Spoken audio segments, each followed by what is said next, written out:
So, ayan guys. Magwa-walking tayo. Magwa-walking tayo guys. Ayan.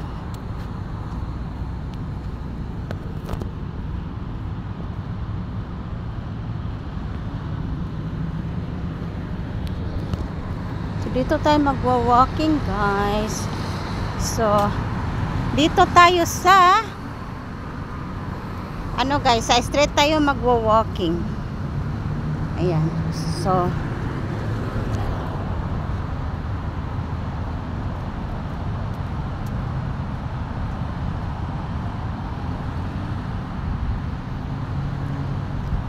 walking tayo.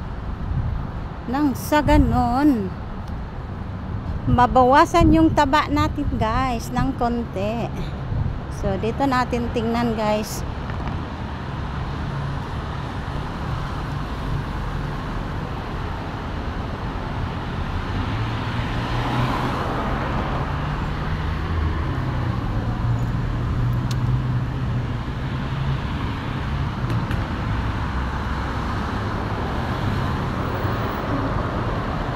Lagi na lang.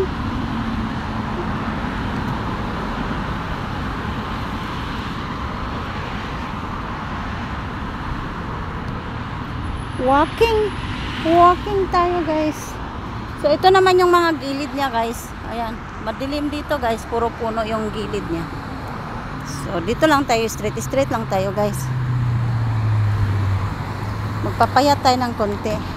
So may mga bakala dito guys. Dito sa ano guys, sa kabila. May mga ano para din dito oh.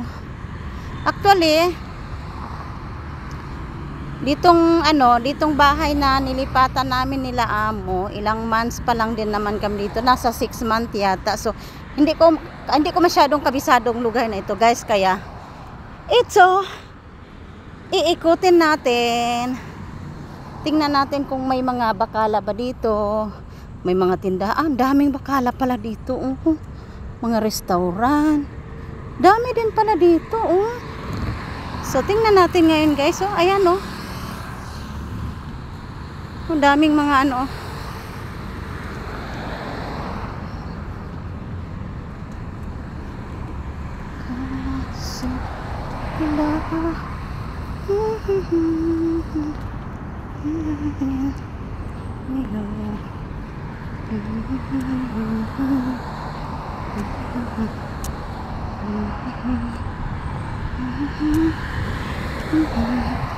Actually noon, anong year kaya yun?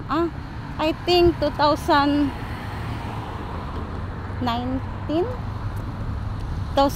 yata. Diyan yung bahay namin dati guys. Bahay namin nila amo dito. Ayan sa may Adnok. Ayan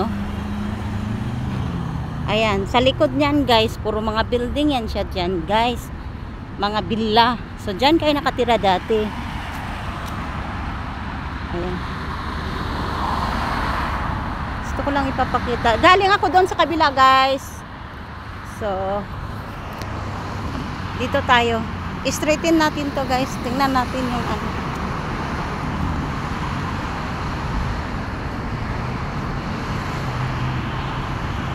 So marami pala ditong ano guys. Ayan. Ayan Ayan, may mga ano din pala dito guys Ayan daming ano dito pala. Ang daming mga restaurant, bakala. Ayan dami. May mga ano din, may mga Kentucky din pala dito Wow, marami pala dito. Actually, likod lang to sa bahay ng amo ko. Ayan kaso lang, hindi kami pwede mag-shortcut dito kasi naka-cover doon sa kabila. So actually, kung wala to palang cover, pwede din pala kaming mag-shortcut. Kaya pala pag mag-order yung alaga ko, ay madali lang yung may pizza din dito. Ayan. Yan dami guys daming dito restaurant. Dito yung life pharmacy. Ayan. So, kaya pala malayo yung ano